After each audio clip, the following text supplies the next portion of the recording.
Topic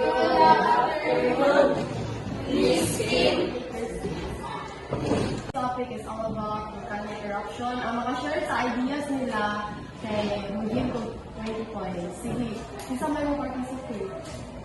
Ikaw, Prince, isa may kuhanin mo idea. Double natin.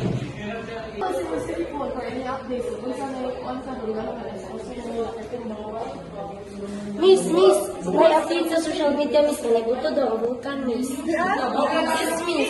Ayaw ang asin.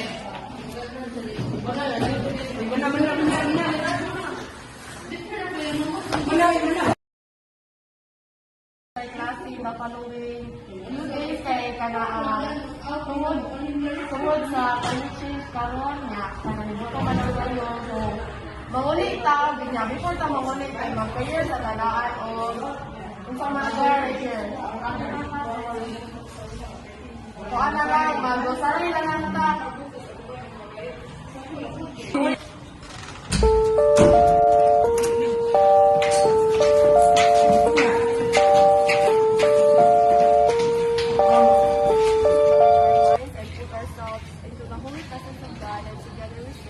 In the name of the Father, and of the Son, and of the Holy Spirit.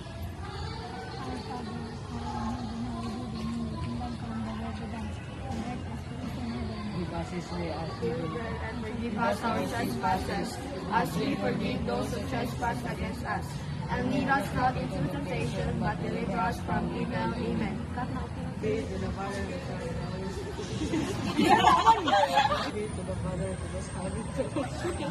Friends,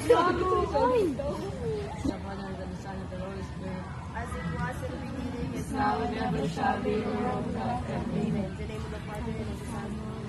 Ampo og amping kanunay update sa GC o kanang naaba mo yung mga kwan, mga emergency ha. See you next year. Bye. Dahil po sa sunod-sunod na lindol sa iba't ibang bahagi ng Pilipinas, pinaghahandaan ng mga LGU sa Metro Manila ang pagtama ng kinakabahang The Big One.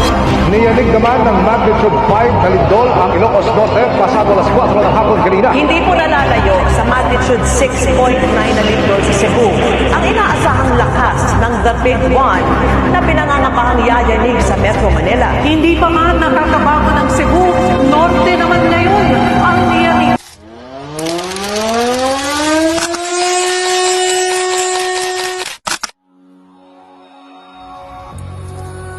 Imagine a world without earthquakes. No shaking, no danger, just peace. But in reality, earthquakes happen, and they can strike anytime.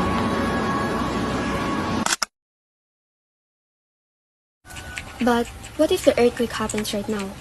Are you ready? Are you prepared to protect yourself and the people around you?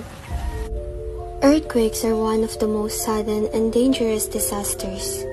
They can happen without warning, shaking the ground, damaging buildings, and putting lives at risk. But there's one thing we can do: be prepared.